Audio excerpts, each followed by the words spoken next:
Welcome to Studio B. The recipe for today is pumpkin cheese squares.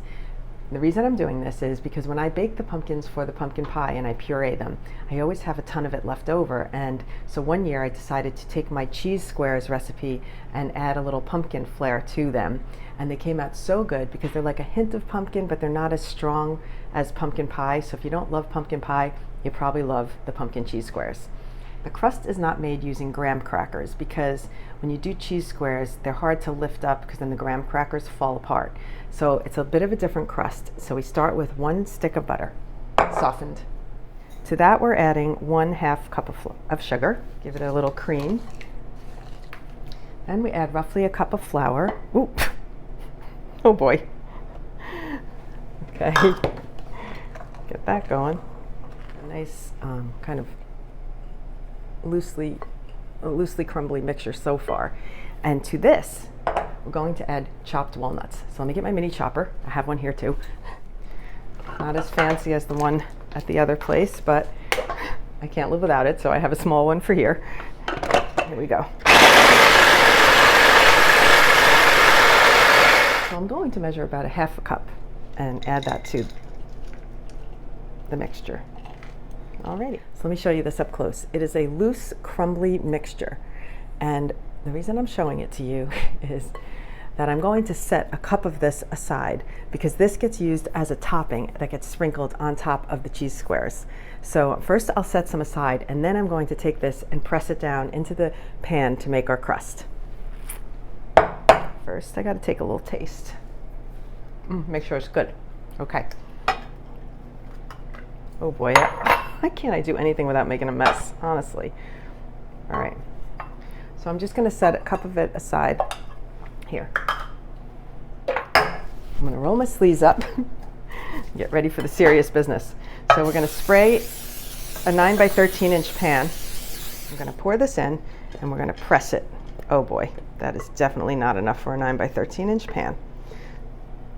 So guess what? I'm gonna use the cup I saved and I'm gonna make more. Now we're in business. You got to make it work. Okay. Yes, we're going to press this down. Look how that looks. All right, so it's nicely pressed and it's pretty thick, so it'll be a nice base for the cheese squares. Next, we're going to prep the filling. I'm going to go with Philadelphia brand cream cheese, 2 8-ounce packages. And we're going to soften that up just a tad.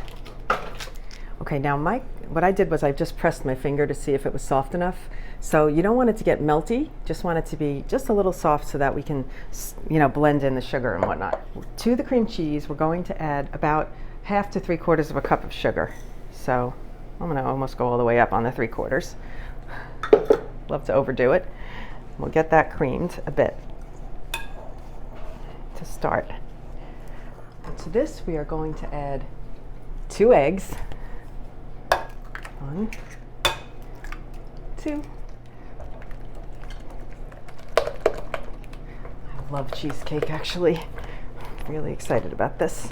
Now I'm going to take heavy cream, and you could use milk if you don't have heavy cream. And I'm going to take a 1/4 cup measuring, and I'm not going to go all the way to the top on it. So I'm going to say just under 1/4 cup. Here, I'll show you. Okay, just maybe 1/3 if I had 1/3 of a cup, but I don't know where it is. So, oh no, 1/3's more. Oh God. Have I mentioned that I'm dyslexic? Anyway, so just under 1/4 cup, and we're gonna put that in. Make it nice and creamy. Oh, that looks great already. I'm happy. Once that's blended nicely, we're going to add a little bit of vanilla. My Penzies is not with me here. Just maybe a teaspoon or so.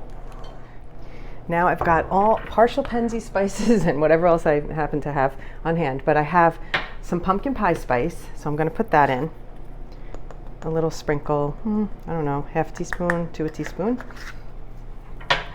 Some cinnamon, of course. I'm going to go a little more on the cinnamon. Love it.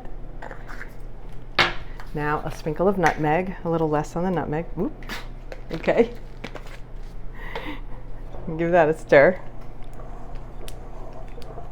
Oh, this smells so good. So the last step is to add in the fresh pumpkin. Now, You could add as much as you want or as little as you want, just to give it the hint of flavor. So I'm gonna probably put in 1/2 to 3/4. I'm just gonna judge it by the looks of it. So I'm gonna take, let's say one big, look at this tablespoon. This is how much I'm taking. Whoop, like that.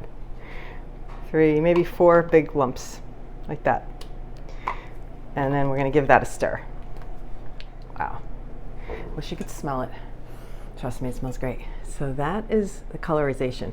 So again, you can add more pumpkin. You can go for like a whole cup of pumpkin. You can go for 1.5 cups. It's really gonna work, whatever you put in here, but I like to keep it kind of to the minimum. So probably that was 3/4 cup of pumpkin, if I'm guessing.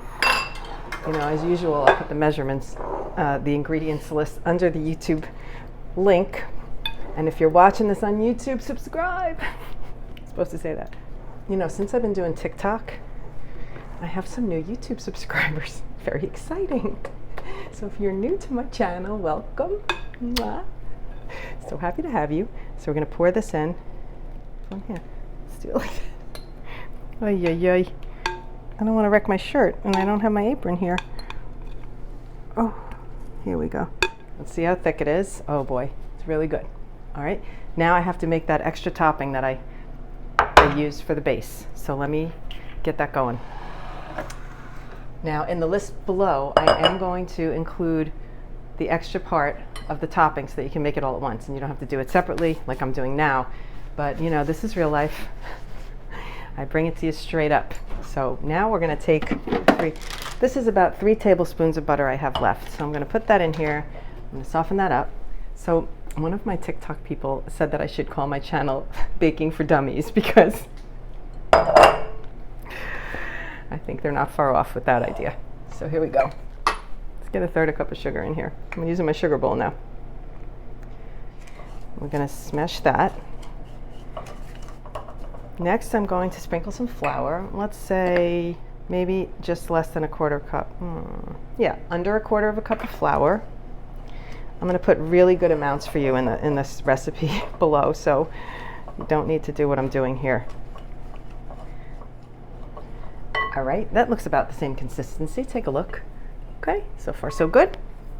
And then I'm going to add another 1/3 cup or so of nuts. So it looks like a little crumbly mixture for the topping. Now I'm going to put it on top. We'll sprinkle. You know how much I love my crumbs, right? So now we're going to get our hands in it a little bit. I think these could use a little more flour. Baking by feel is the way to do it. All right, now I feel it's right. So whenever you're doing something and it seems not right, it probably isn't right. You kind of want to just learn by feel and learn by doing. And these are not going to be big fat crumbs. Let me show you up close. These are going to be smaller crumbs, okay? They're more like a streusel, if you will, like a light crumb topping. So we don't want big lumps in the cheese squares. And here's what we do. Sprinkle. I'll come over there and I'll show you. It's probably more than I need, but let's put it all on there. What the heck? Quick peek at what that looks like. Oh, yes. Looks very good. And then my last step, just because I happen to have it in the drawer and I'm excited when I found it, is I have the Penzeys cinnamon sugar mixture. So just to give it a little cinnamon topping, I'm going to do a sprinkle of the cinnamon sugar. Oh, not mandatory if you don't have it, or you could make some cinnamon sugar, but wow. This is going to top it off beautifully. And now we're going into a 350 oven for about 30 minutes, or until it looks done to me. And I'll let you know what that comes out like. Be right back. All right, it just came out of the oven, and the way that I know that it's done, it took a little longer than 30 minutes, it was closer to 40, is that when you jiggle it, it doesn't shake. So, you know, if you think it's almost done, just give it a little jiggle, and if it's still moving, you want to leave it in for just a bit longer. And now I'm going to let it cool, and it'll flatten down just a tad before we can cut them up and try one. One thing I wanted to mention that I didn't say earlier. So the pumpkin, I saved it in this container, and I love these containers. It's an almond butter container, and it's a certain kind of almond butter, but the containers are really, really handy. So that's why my pumpkin came out of what looks like a can, but it was the pumpkin that I baked. And then I just stored it in here. Doing the same thing with my crushed nuts. I chopped up some extra, and I'm saving them in this container. Well, it has flattened down a bit, and it's not cool at all. It's still warm, but I can hold it at least. And I think I'm going to be cutting it a little too soon, but because the days are so short and I'm losing the light, I'm going to just jump in and try and get one out of here so that you can see it before it gets dark in here and I can taste one. So, all right, so it's going in clean. Oh my goodness. So we have a perfect cut. Now I'm going to try and cut it this way. Oh, yep, it's working. All right, let's see if we can get one out of here. All right, so it's still too soft, but that's what it looks like inside. I'm gonna get a plate, hold on. So typically when I make these, I cut them into squares, and they can be a little smaller than this. And you can literally, when they're cold, you pick them right up and they're bite-sized morsels of deliciousness. Right now, I'm gonna have to try it with a fork because it's too hot to pick up and it's still too soft, but I'm excited. Here we go. Oh my gosh, this looks great. It's still steaming. You see the steam coming out of it? That passes the taste test. That was absolutely delicious. So good, so yummy. Thanks for being here. I hope you enjoyed it. See you soon.